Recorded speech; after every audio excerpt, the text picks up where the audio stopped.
കഴിഞ്ഞ വർഷം ഒക്ടോബർ മുതൽ കേരള തീരം അക്ഷരാർത്ഥത്തിൽ വറുതിയിലായിരുന്നു. ഭൂരിഭാഗം ബോട്ടുകാരും വള്ളക്കാരും വെറും കൈയോടെ മടങ്ങി. തെക്കു പടിഞ്ഞാറൻ കാലവർഷം വന്നാൽ ലഭിച്ചേക്കാവുന്ന ചെമ്മീനും മത്തിയുമായിരുന്നു പ്രതീക്ഷ. ചെമ്മീൻ ചതിച്ചില്ല. പക്ഷേ 180 മുതൽ 200 രൂപ വരെ നിരക്കിൽ തുടക്കത്തിൽ വിറ്റ ചെമ്മീനിന്റെ വില പെട്ടെന്നിടിഞ്ഞ് 50 രൂപയിലും താഴേക്ക് കൂപ്പുകുത്തി. അമേരിക്ക കടൽ ചെമ്മീൻ വാങ്ങുന്നത് നിർത്തിയിട്ട് 5 വർഷമായെന്നും അതുകൊണ്ട് മറ്റു രാജ്യങ്ങൾ വില കുറച്ചെന്നും ജപ്പാനിലെ സാമ്പത്തിക പ്രതിസന്ധി കാരണം അവരും ചെമ്മീൻ വാങ്ങുന്നതിന്റെ അളവ് കുറച്ചു. ഇന്ന് ലോകത്തുള്ള 7 ഇനം കടലാമകളിൽ 6 എണ്ണം വംശനാശ ഭീഷണി നേരിടുന്നതും ഒരെണ്ണം ഏറെക്കുറെ വംശനാശത്തിൽ എത്തി നിൽക്കുന്നതുമാണ്. ഇതിൽ olive readily, green hoax bill, logger head, leather back എന്നിവ ഇന്ത്യൻ സമുദ്രമേഖലയിൽ കാണുന്നവയാണ്. ഇവയിൽ 4 എണ്ണം ഇന്ത്യൻ തീരങ്ങളിൽ വന്ന് മുട്ടയിടുന്നവയുമാണ്. ലോകത്തിലെ മൊത്തം ഒലിവ് റെഡ്ലി ആമകളുടെ 50% ഇന്ത്യയുടെ കിഴക്കൻ കടലിലാണ് കാണുന്നത്. ഒഡീഷ തീരത്താണ് ഇവ കൂട്ടമായി മുട്ടയിടാനെത്തുന്നത്. മാംസത്തിനായും തോടിനു വേണ്ടിയും നിയമവിരുദ്ധമായി കടലാമകളെ കൊല്ലുന്ന പ്രദേശങ്ങൾ മധ്യ അമേരിക്കയിലും ഏഷ്യയിലുമുണ്ട്. കടലാമകളുടെ ആവാസ സ്ഥലം നശിപ്പിക്കപ്പെടുന്നതും പ്ലാസ്റ്റിക് മാലിന്യങ്ങളും ജലമലിനീകരണവുമാണ് മറ്റൊരു ഭീഷണി. ഉപേക്ഷിക്കപ്പെട്ട വലകളിൽ കുടുങ്ങിയതും മത്സ്യബന്ധന ഉപകരണങ്ങളിൽപ്പെട്ട് ലക്ഷക്കണക്കിന് കടലാമകൾ ചത്തുപോകുന്നതായി പഠനങ്ങൾ രേഖപ്പെടുത്തിയിട്ടുണ്ട്. ആകസ്മികമായി ആമകൾ ചെമ്മീൻ ട്രോൾ വലകളിൽ അകപ്പെടുന്നത് തടയാനാണ് ആമയെ ഒഴിവാക്കുന്ന ഉപകരണമായ ടട്ടിൽ എക്സ്ക്ലൂഡർ ഡിവൈസ് അമേരിക്ക വികസിപ്പിച്ചത്. 70കളിൽ അമേരിക്ക വികസിപ്പിച്ചെടുത്ത ടെറ്റ് പലതവണ പരിഷ്കരിച്ചതിനു ശേഷം 1987-ൽ ചെമ്മീൻ ട്രോൾ വലകളിൽ നിർബന്ധമാക്കി.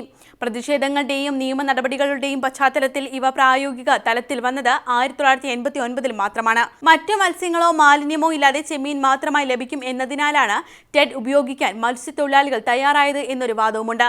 എങ്കിലും അമേരിക്കയിലേക്ക് ചെമ്മീൻ ഇറക്കുമതി ചെയ്യുന്ന മുഴുവൻ രാജ്യങ്ങളുടെയും ചെമ്മീൻ ട്രോൾ വലകളിൽ ടെഡ് നിർബന്ധമാക്കണമെന്ന അമേരിക്കയുടെ കടുംപിടുത്തവുമുണ്ട്.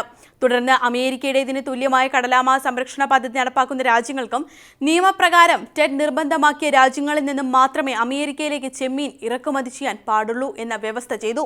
കടലാമകളില്ലാത്ത കടലിൽ നിന്നും പിടിക്കുന്ന ചെമ്മീനുകളെ ഈ നിയന്ത്രണത്തിൽ നിന്ന് ഒഴിവാക്കുകയും ചെയ്തു. 1996-ലെ അമേരിക്കയുടെ ഈ ഉത്തരവിനെ ഇന്ത്യ, പാകിസ്ഥാൻ, തായ്ലാന്റ്, മലേഷ്യ എന്നീ രാജ്യങ്ങൾ അന്താരാഷ്ട്ര വിപണന സംഘടനയിൽ ചോദ്യം ചെയ്തു. ഒരു രാജ്യത്തിന്റെ നയങ്ങൾ മറ്റു രാജ്യങ്ങളും പിന്തുടരണമെന്ന വാശി പിടിക്കുന്നത് ഗാട്ട് കരാറിന് എതിരാണെന്നായിരുന്നു പ്രധാന വാദം. ഉത്തരവ് നടപ്പാക്കുന്നതിന് കാലതാമസം വന്നു എന്നല്ലാതെ മറ്റൊന്നും സംഭവിച്ചില്ല. 2018 മെയ് മാസത്തിലാണ് ഇന്ത്യയിലെ മത്സ്യബന്ധന രീതി കടലാമകളെ സംരക്ഷിക്കുന്നതല്ല എന്ന കണ്ടെത്തലിന്റെ വെളിച്ചത്തിൽ ഇന്ത്യയിൽ നിന്നുള്ള കടൽ ചെമ്മീൻ ഇറക്കുമതി അമേരിക്ക അവസാനിപ്പിച്ചത്. കടലാമകൾ അവയുടെ ജീവിതചക്രത്തിന്റെ 90% പുറം കടലിലാണ് വസിക്കുന്നത്.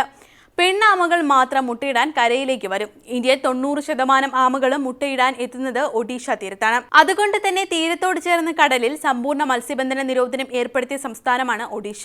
പൊതുവെ ആമകൾ മുട്ടയിടാൻ എത്തുന്ന കടൽ തീരങ്ങൾ സംരക്ഷിക്കപ്പെടുന്നുണ്ട്. കേരളത്തിൽ മാത്രം 52ഓളം ഇടങ്ങളിൽ ആമകൾ മുട്ടയിടാനെത്തുന്നു. സർക്കാർ സംവിധാനത്തിന് പുറമെ അതത് പ്രദേശത്തെ ജനങ്ങളുടെ കൂട്ടായ്മയും സംഘടനകളുമാണ് ആമ സംരക്ഷണത്തിന് നേതൃത്വം നൽകുന്നത്.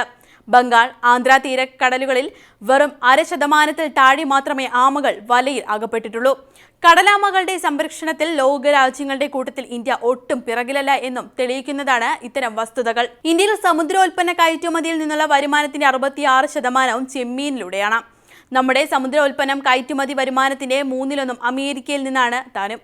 അതുകൊണ്ട് തന്നെ ചെമ്മീൻ കയറ്റുമതിയിൽ തുടർന്ന പ്രതിസന്ധി എത്രയും വേഗം പരിഹരിക്കപ്പെടേണ്ടതാണ്.